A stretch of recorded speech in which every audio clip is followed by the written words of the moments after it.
এতিয়া আমি ইকোলেণ্ড আহি পাইছোঁ গুৱাহাটীৰ। বহুত ধুনীয়া এটা পৰিৱেশ।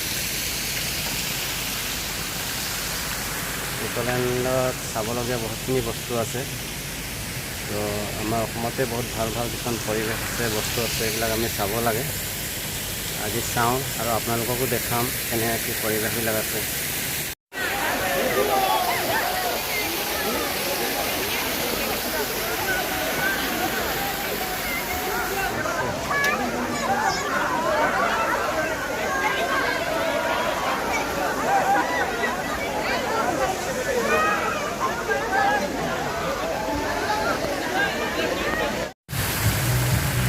আজি ইকোলেণ্ডত আহি বহুত ধুনীয়া ধুনীয়া ইয়াৰ ব্যৱস্থাবিলাক দেখিলোঁ।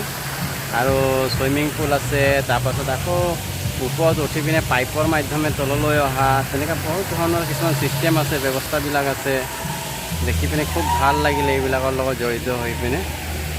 আৰু ইমান ধুনীয়া এটা পৰিৱেশ আৰু ইমান ধুনীয়া ব্যৱস্থা, এইবিলাক কৰাৰ পাছত বহুতেই আনন্দিত হ'ল আৰু খুবেই ভাল লাগিল। দেখিবলৈ পাব বহুত চকৰিকে। এইটোত আমি অলপ আগত উঠিছিলোঁ, কিন্তু এইবিলাকত উঠি পিনে মোবাইল চলাবলৈ ভয়হে লাগে, কাৰণ এৰ খাই যায় যদি। এইটো আপোনালোকে চাব, পিছফালে ঘূৰাই আছে, চাব এই বস্তু। চেয়াৰত বহিব লাগে, তাৰপাছত ৰছী দি বন্ধা থাকে, এনেকৈ বৰ ডাঙৰকৈ ঘূৰাই দিয়ে চকৰিটো। চব ফালৰ পৰা ঘূৰি থাকে, মানুহখিনি ওপৰ ফালে উৰি যায় অলপ। তো এইটোতো উঠাৰ আনন্দটো ভালেই লাগিলে। কিন্তু আৰু এটা বস্তু আছে, আপোনালোকক দেখাইছোঁ, ইয়াৰ আগফালে আছে দেই। এই বস্তুটোহে অলপ ভয় লাগে। এইটোত আমি উঠিছিলোঁ, এইটো বহুত ওপৰলৈকে উঠাই দিয়ে। ভয় ভাবিলে আপোনাৰ উশাহ ল'বলৈ অসুবিধা হৈ যায়, বেছি ওপৰত উঠি গ'লে। এইদৰে উঠাই দিব। বাকীখিনি চব ঠিকেই পালোঁ, বহুত ধুনীয়া আছিলে। পানীখিনিও ধুনীয়া আছে, পাইপেৰে নমা ওপৰৰ পৰা।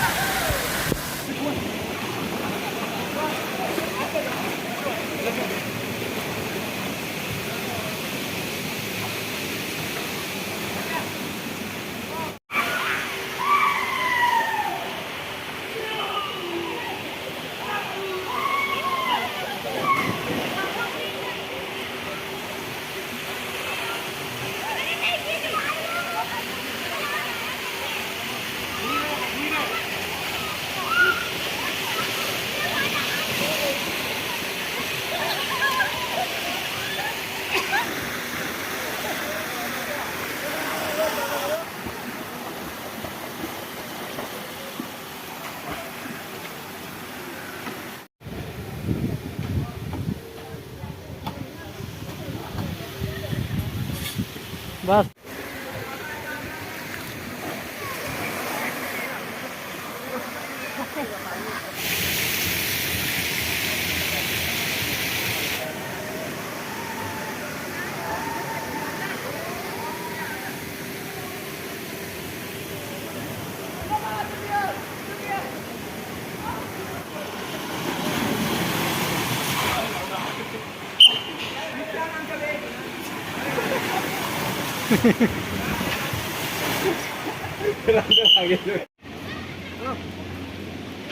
এই আমি একলেণ্ড আহিছোঁ।